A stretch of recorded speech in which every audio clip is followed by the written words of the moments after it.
Hi guys, welcome back to part 2 of my sketchbook tour for my 2016-2017 sketchbooks.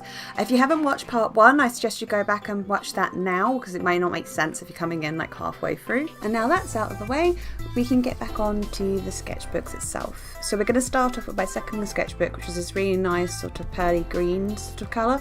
And it's one that, well, I'll be honest, is going to be more patchy than the last. So on the front I have 2 stickers here which are from one of my friends, Sam. I'll put his links in the doobly-doo below. So there's some pretty cool like Halloween ones I got from him one year at Comic-Con. So straight away we're opening up to loads of notes and doodles. These are doodles and notes from when I was doing a D&D game and couldn't find my notebook. So as you can see here I have got some like doodles that I've done, some girls with multiple eyes which I blame Rebecca Blackwell Reid for. But also as you can see lots of notes both on the first page and the second page, all to do with a D&D game. However, moving on, we do have a sketch here which is a nice tidied up version of the key lift design that I did, which I showed in my previous sketchbook. So this is me working my way up onto the final watercolour piece that I did. So you can see here it's a lot more refined, a lot tidier, and here is the wax that accompanies it. And what I did after these sketches, I then traced them through onto another piece of paper using a light box. Here's an example of some more thumbnails for myself. This is for a piece for a friend who wanted me to draw her cleric from her D&D game. And as you can see here, again, it's this sort of classic idea of just quickly nailing out some compositions to see which ones worked and also which ones worked with the character themselves. As she was a cleric of Lolth, I wanted to try and incorporate some spider webs into these, so just what you can see as a reoccurring theme with them in the background. Alright, now on to the next few pages, which are going to be a real insight into how I do my final big illustrations. This is for a piece that I did with Harry Draws and a number of other artists last year for a compilation zine called D&Doodles.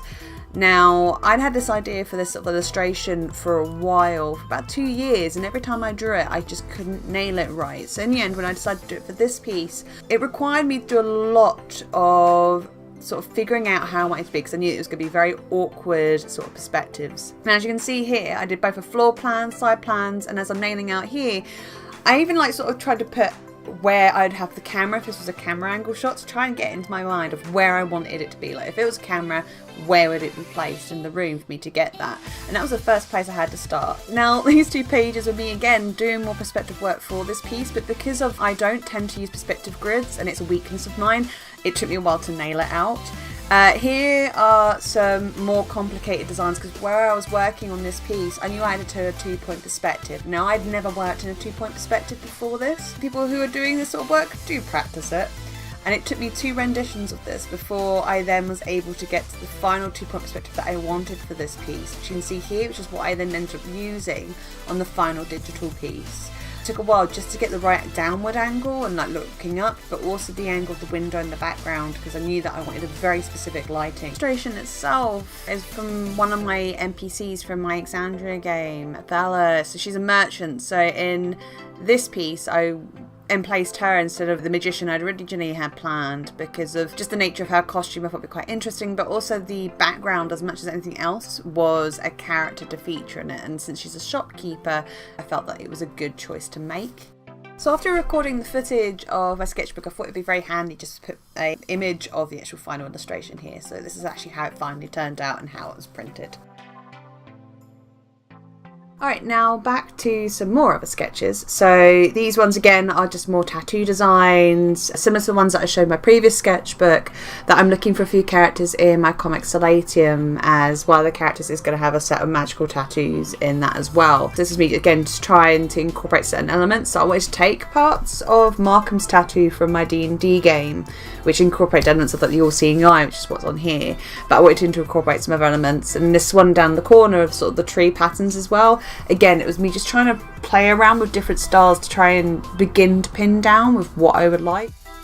Here are 2 of my other characters. This is Co and Alex. So Co is the girl to the right and Alex is her boyfriend on the left, and they are 2 characters from my Solatium D&D game, but they're also going to be in the comic as well. Alex on the left is from the military, so he's a human and has no idea that there are other creatures out there, whereas Co is a born werewolf or lichen in my world. And she's adorable. I actually loved her bits. She's quite a soft character. She's quite a quiet character. See, this is one of my first sort of concepts of them. Alex is sort of coded as being the Latinx, whereas Cora is sort of coded as a sort of East Asian mixed with Caucasian, like the Cora and Alex sketchbook. So here again, this was me practicing couple interactions, but also trying to portray their relationship through very sort of short, quick sketches. You can see here that Cora actually has a number on her arm, and that does refer to something, and it is something that is unpleasant. And I know for some people that it may be unpleasant seeing a character with numbers on their arm. There is very much a reason for it, and there is trying to deal with that sensitively has been a bit of a difficulty, and it's something that I'm debating changing at the moment. Back to more thumbnails. So these ones were mermaid sort of thumbnails that I did last year for mermaid, and actually used some of them this year for mermaid. More Cora doodles. So Cora works at a place called Braskus, where she works as a sort of sash dancer or sort of gymnast, as a performer.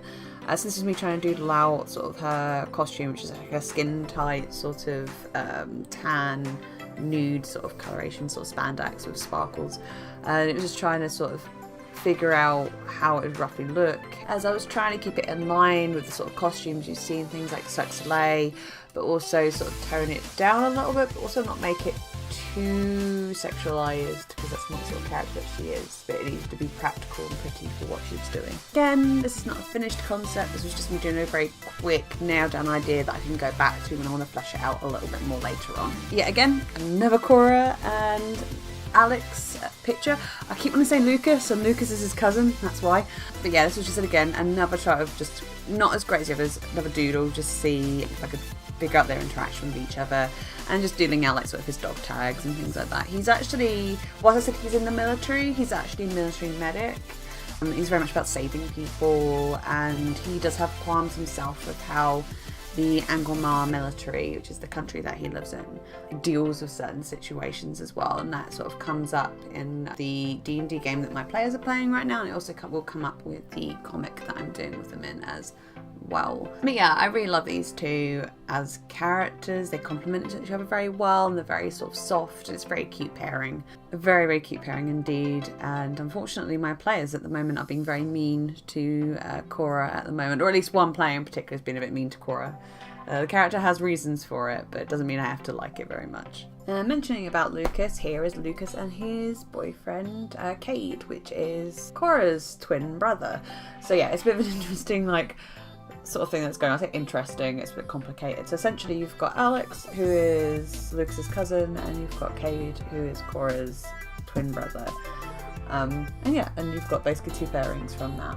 So Lucas, however, is not pure human. He's actually human and half siren. So yeah, I just drew these two together because I think they were very cute together, and it was again just trying to sort of pin down sort of references for what their relationship was like. On an artistic standpoint, it was also as a practice integrating two people, like sort of interacting with each other, which I find very difficult because it's very hard to run them down and get it looking fluid. And another sketch of Cora, this time with Cade. I won't go too much into this. Essentially, again, it was just another practice to sort of start getting me working on having people interact with each other, which very commonly happens in comics, and trying to capture that dynamicism and the feeling of movement, but also the character's body languages in that.